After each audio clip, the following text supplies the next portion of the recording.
Halo, kali ini kita akan belajar tentang titrasi. Apa itu titrasi? Titrasi adalah reaksi yang digunakan untuk menentukan konsentrasi salah satu larutan. Ya, biasanya yang dibahas di SMA itu adalah titrasi asam dan basa. Pada titrasi itu, kita akan menemukan beberapa istilah. Ada istilah titik akhir titrasi, ada istilah titik ekivalen. Sebelum itu kita pelajari dulu bagaimana percobaan titrasi itu dilakukan dengan gambar. Jadi begini, kalau kita melakukan percobaan titrasi, ini namanya statik, kemudian ini namanya buret, ini namanya labu Erlenmeyer. Biasanya yang akan diuji larutannya di sini satu, di buret satu. Nanti yang kita dapatkan dari hasil percobaan titrasi itu adalah berapa mililiter yang digunakan untuk menetralkan.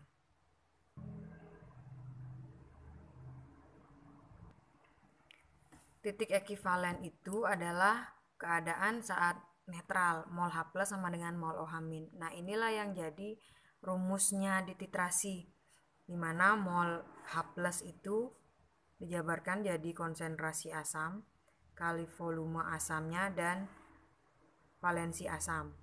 Mol OH minnya konsentrasi basa, volume basa, dan valensi basanya. Valensi asam maksudnya jumlah H plusnya. Kalau H2SO4 berarti Na-nya 2. Kalau HCl berarti Na-nya 1. Sedangkan kalau H- Na-nya sama, Nb-nya sama juga ya. Kalau misalnya CaOH 2 kali, kan OH-nya ada 2, berarti ini 2.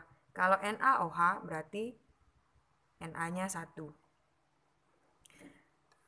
Nb-nya 1. Terus titik akhir titrasi itu adalah saat larutan indikator berubah warna. Ketika kita melakukan titrasi itu, salah satu larutannya akan diisi dengan larutan indikator yang akan menunjukkan perubahan warna. Ketika itu berubah, menandakan bahwa sudah melewati netralnya. Jadi titik ekivalen dan titik akhir titrasi itu berdekatan. Titik ekivalen tidak bisa kita lihat, tetapi dia akan ditunjukkan dengan titik akhir titrasi. Selanjutnya tentang kurva titrasi.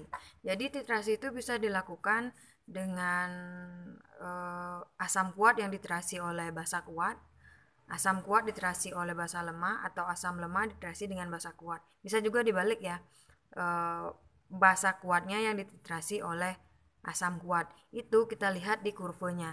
Kalau asam kuat yang dititrasi oleh basa kuat berarti dimulai kurvanya itu dari bawah, dari pH asam kuat naik. Kalau kuat-kuat, pH titik ekivalennya 7 netral. Sedangkan kalau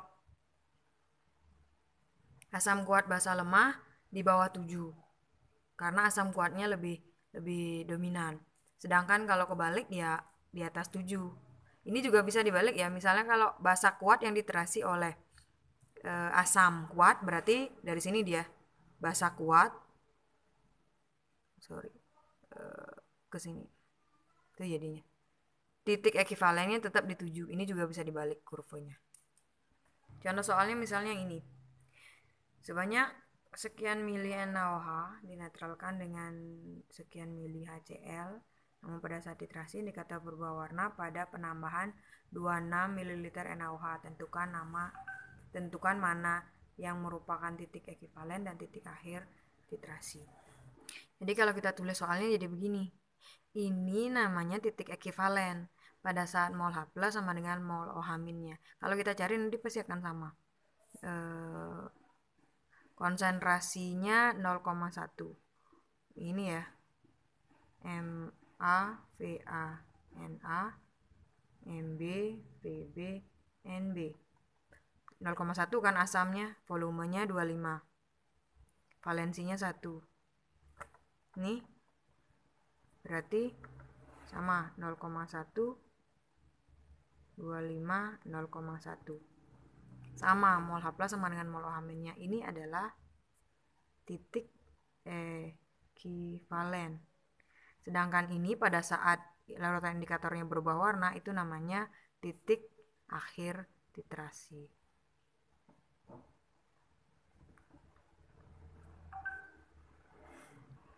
Kalau kita jawab soal nomor 5, katanya volume KOH 0,2 yang digunakan untuk menetralkan 25 ml H2SO4 dalam suatu titrasi adalah 20 ml. Tentukan konsentrasi larutan H2SO4 yang dinetralkan. Misalnya contohnya berarti ini MB, ini asamnya. Boleh dibalik ya. Berarti MaVaNa sama dengan MbVbNb. Ini asamnya, volumenya 25, konsentrasinya tidak tahu, berarti ini yang kita cari. Ma volumenya 25, valensinya karena H2SO4 hanya ada 2, kita kali 2.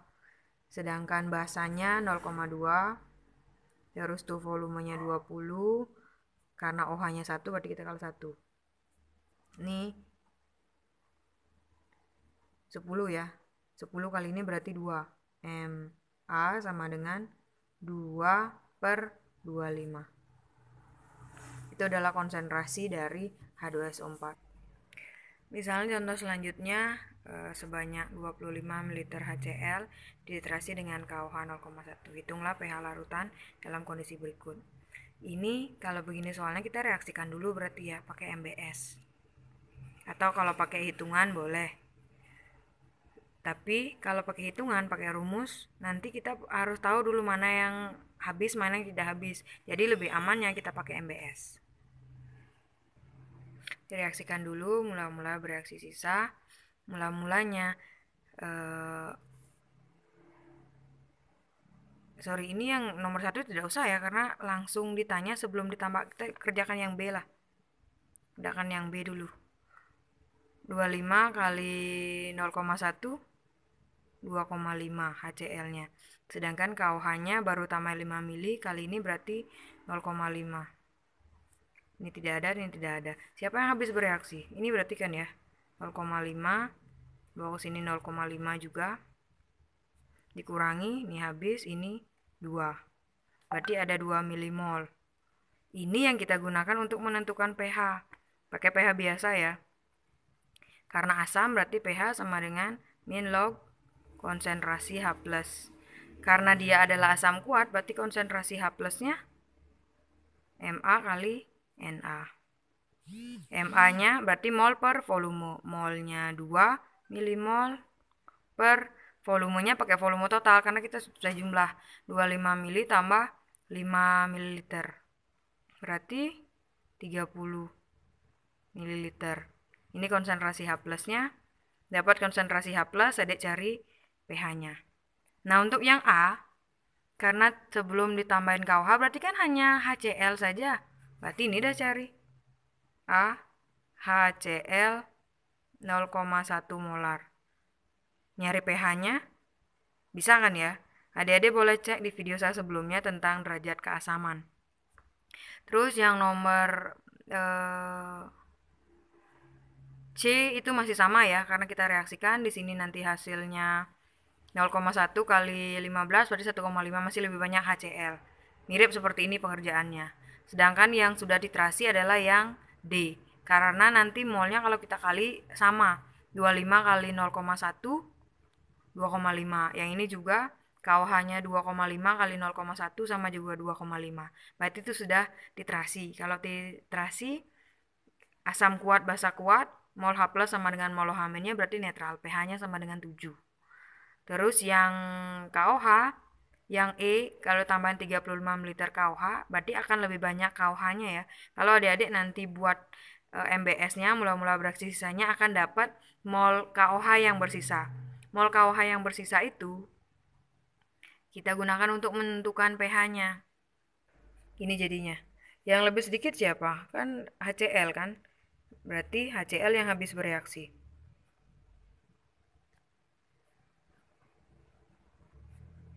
Ini sisa 1, ini habis. Berarti ini yang kita pakai.